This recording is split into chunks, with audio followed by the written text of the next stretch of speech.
রাধে শ্যাম সুন্দরীর অসীম কৃপায় অসীম অনুকম্পায় আমরা আজ এখানে সকলেই উপস্থিত হতে পেরে সবাই আমরা ধন্য মনে করছি।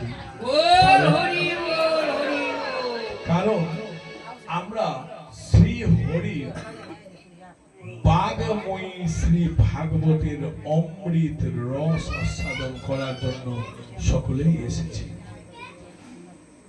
এই রস আস্বাদনের জন্য আমরা যে এসেছি এটা কিন্তু সাধারণ কথা নয়।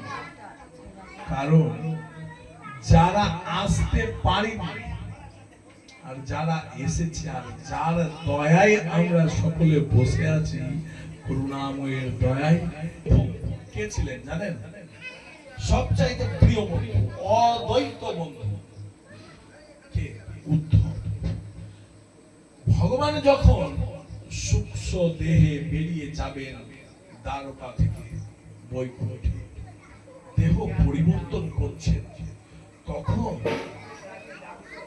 ভগবানের কাছে তার পরম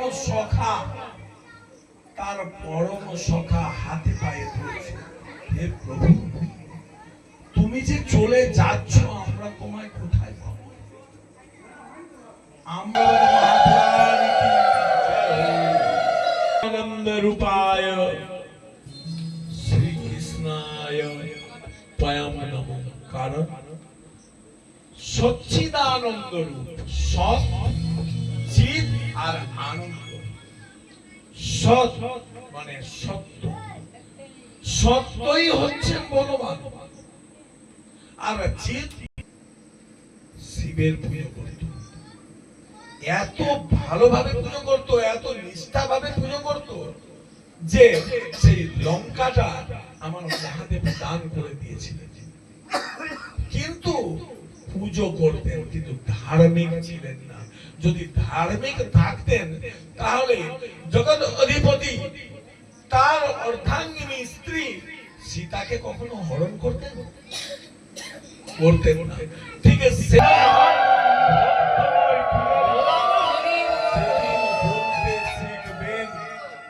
যে আমরা পাঁচজন সেদিন কিন্তু বলবেন। তাছাড়া কিন্তু আপনি ভক্ত নই, আপনি কিন্তু পূজারী, শুধুমাত্র পূজারী। তো এই কথা যখন বলছে, এই কথা কিন্তু আমাদের মনের মধ্যে রাখতে হবে সর্বদা। শুধু আমরা এইভাবেই পূজা করলে তো হবে না। যখন কুন্তী দেবীর কে ভাইপো ছিলেন ভগবানের স্বয়ং, উত্তরার গর্ভে যখন পরীক্ষিত আছেন ভ্রূণ অবস্থায়, এদিকে কি হয়েছে না, অশ্বত্থামা তাদের যে 5টি ভাই ছিল তাদের কেটে এনে দুর্যোধনের চরণে দিয়েছেন। দুর্যোধনের চরণে দিয়েছেন কেন?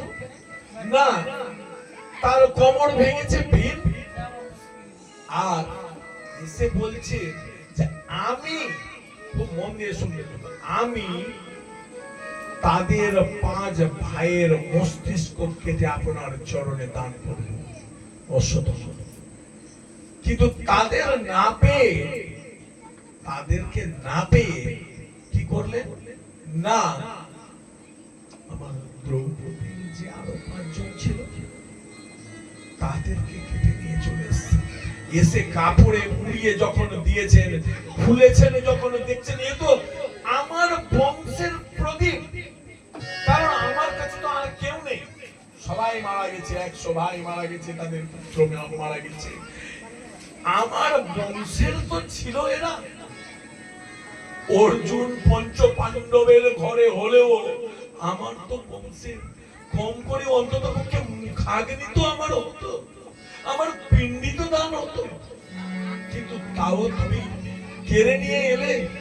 কাঁপতে কাঁপতে তার 2 চোখ অন্ধ হয়ে মারা গিয়েছে। সেইখানে কিন্তু মারা গিয়েছিলেন দুর্যোধন। এইবার যখন জানতে পারলেন ভীম যে আমাদের আরো 5 জনকে কেটে দিয়েছে, মেরে দিয়েছে, তখন কিন্তু দৌড়া দৌড়াতে দৌড়াতে এসে অর্জুনকে বলছেন, যুধিষ্ঠিরকে বলছেন, আমরা অশ্বত্থামাকে ছাড়বো না। একটি কথা খুব গুরুত্বপূর্ণ। কি গুরুত্বপূর্ণ বলছি, যে যখন অশ্বত্থামাকে কে না ভীম ধরে নিয়ে এসেছে, আর একটি বাণ নিক্ষেপ করবে বলে ধরে নিয়ে এসে দ্রৌপদী দৌড়ে এসেছেন, বলছে আমরা এর প্রাণ রাখবো না। দ্রৌপদী বলছে না না না না না না, মেরো না কিন্তু, কারণ আমি তোমায় মারতেও বলবো না, আমি তোমাদের মারতেও বলবো না, আর ছাড়তেও বলবো না। দেখো বলছে খুব গুরুত্ব কথা, বলছে আততায়ীকে ছেড়ো না, আততায়ীকে ছেড়ো না, তাকে মেরে ফেলো। আর গুরুপুত্রকে মেরো না,